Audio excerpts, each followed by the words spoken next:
धन्यवाद सभापति महोदय। आज एक महत्वपूर्ण विषय पर मुझे बोलने का अवसर दिया।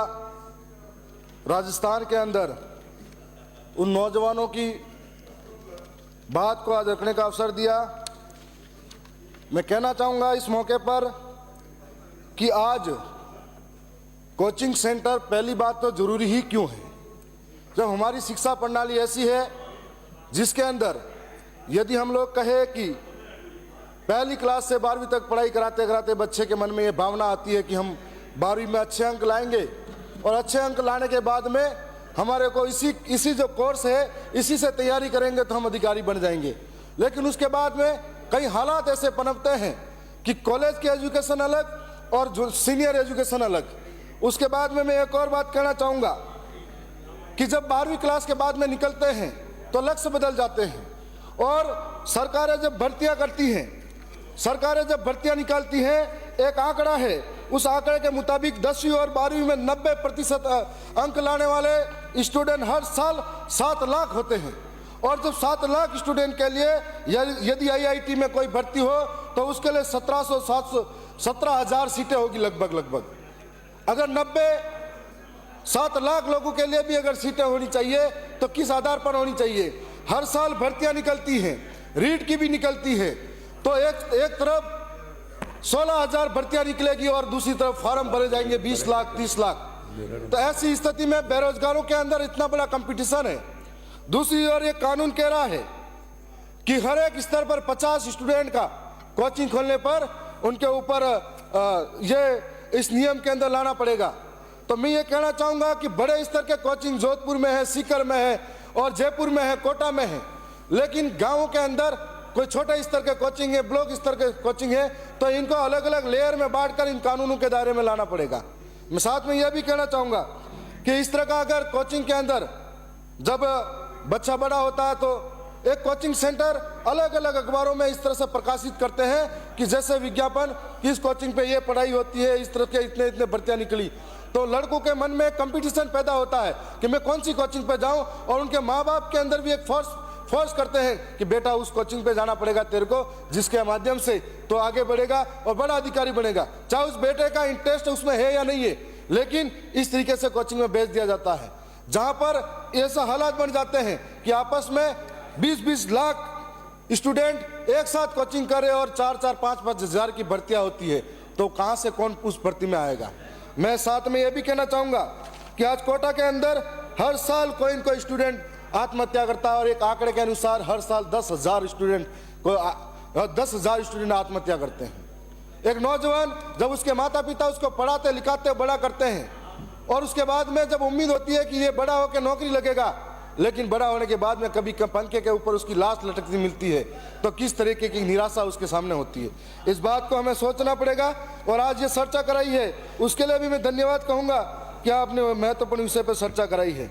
साथ साथ में हम लोग दक्षिणी राजस्थान से आते हैं। हमारा इलाका ऐसा है जो आर्थिक रूप से सक्षम नहीं है, वहाँ पर बड़े हालात हैं, जहाँ कोई मजदूरी करके बच्चे को पढ़ाता है तो कोई खेती बाड़ी बेच के, कोई गहने गिरवे रख के पढ़ाता है। ऐसे में जब डिग्री पूरी होती है तब उम्मीद रहती है कोई नौकरी मिलेगी, तो हर बार वो भर्ती की आस में जब लगता है कि बड़े बड़े शहरों में महंगी महंगी कोचिंग होती है, उसके अंदर जाएंगे तो नौकरी लग जाएंगे, तो ऐसे उम्मीदों के साथ में अपने पिता के खेत और सारी चीजें गहने गिरवी रख के इन कोचिंगों में आते हैं। जब कोचिंग में आते हैं, तैयारी करते हैं और तैयारी के बाद में अचानक से एक खबर आती है कि इस बार का जो पेपर था लीक हो गया। जब पेपर लीक होने की बात आ जाती है तब हमें ऐसा लगता है कि उनके सपने। सदन की कार्यवाही पूरी होने तक सदन का समय बढ़ाया जाता है। जब पेपर लीक होने की बात आ जाती है तो हमारे इलाके के जो स्टूडेंट हैं उनके सपने चूर इसलिए हो जाते हैं कि एक बार मेहनत करके वो एक बार पैसा इकट्ठा करके कोचिंग तक आ पाता है, उसके बाद आ नहीं पाता है।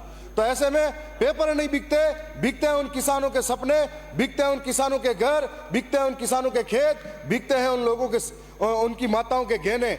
तो ऐसे में पिछली बार जो सरकार आई थी उस सरकार ने कहा था कि RPSC को भंग कर देंगे हमारे सरकार में आने के बाद। जब सरकार आने के बाद में RPSC भंग करने के बाद में साथ साथ में यह भी कहा था कि हम लोग आरपीएससी बंद करने के साथ में मगरमच्छों को पकड़ेंगे, लेकिन कागज के टुकड़े भी सरकार पकड़ नहीं पाई, मगरमच्छ से तो ठीक बात है। और आरपीएससी की बात करते हैं तो जो आरपीएससी बंद करने की बात थी, उसी आरपीएससी के अंदर वही के वही लोग जो पहले भी चोर बनकर बैठे थे, आज फिर से उस आरपीएससी के अंदर है। तो आज जरूरत है वो वापिस से बंद कर शिक्षा व्यवस्था को सुधारने की। साथ साथ में जो हमारा ये जो सरकारी विद्यालय हैं, इनके कंपटीशन का जो समय है, इसके अंदर कंपटीशन में क्राइटेरिया लागू कर दिया गया न्यूनतम अंक का, बीपीएड हो या अन्य भर्ती के अंदर।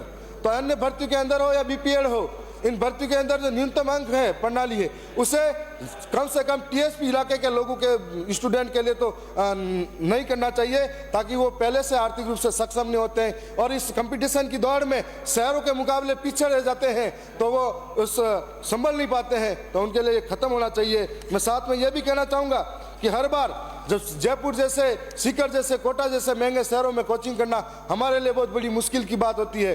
तो ऐसे में कई बार भर्तियां होती है और भर्ती के अंदर कई तरह के घोटाले होते हैं। तो हम लोग ये कहते हैं कि टीएसपी इलाके के अंदर एक अलग से भर्ती का बोर्ड होना चाहिए, जिसके माध्यम से उस इलाके की भर्ती अलग से हो सके। साथ में ये कि कहूँगा कि आज संवेदनशील मुद्दा है और कई छात्र जब पिछले राजस्थान में सैकड़ों युवाओं ने प्रतियोगिता परीक्षाओं में दबाव और बेरोजगारी में कई जानें गंवाई हैं।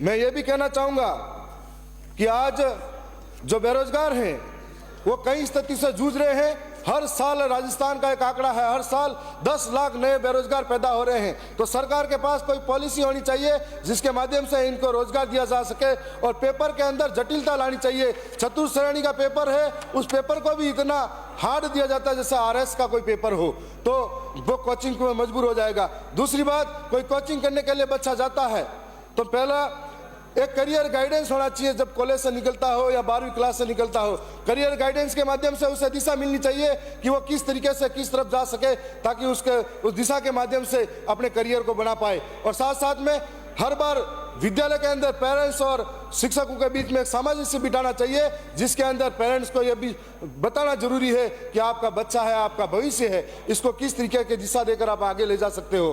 क्योंकि कई बार आस पड़ोस के बच्चों को देखकर एक माता पिता वो भी ये सोचता है कि मेरा बेटा भी ऐसा बन जाए, मेरा बेटा ऐसा बन जाए, लेकिन क्या उसका इंटरेस्ट क्या है उस तरीके का कोई नहीं देखता है। तो इनका करियर गाइडेंस भी होना चाहिए।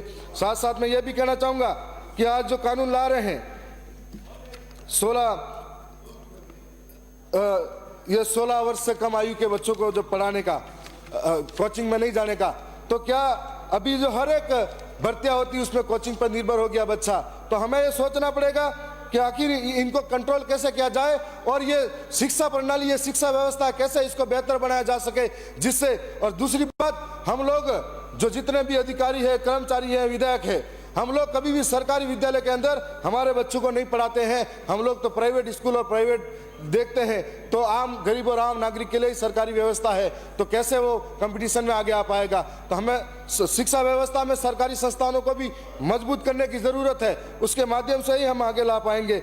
और साथ साथ में ये भी कहना चाहूँगा कि कई बार ऐसा भी देखा जाता है, जैसे ही 12वीं पास होती है, 12वीं पास है, कॉलेज पास हो जाता है बच्चा, तो प्राइवेट कोचिंग संस्थानें अक्सर उनके अंदर डाटा निकालती है कि जो बच्चा होशियार है, जो बच्चा 90% से ज़्यादा अंक लाता है, उसको पहले ही कवर में ले लेते हैं और उसको पहले ही कोचिंग में बुला लेंगे, और जो बच्चा कमज़ोर है उसको आप नहीं बुलाएंगे। तो कई बार कोचिंगों में भी मेलजोल होता है। तो इन्हें कंट्रोल करने के लिए मैं तो यही कहूँगा, शिक्षा प्रणाली और व्यवस्थाओं में सुधार होना चाहिए, ताकि आने वाले समय में इन कोचिंग व्यवस्थाओं में सुधार किया जा सके। और मैं ये भी कहना चाहूँगा, इस कानून को परवर समिति में भेजा जाए, जिस पर विचार किया जा सके। मैं पुनः सभापति महोदय का बहुत बहुत धन्यवाद देना चाहूँगा कि आपने बोलने का अवसर दिया।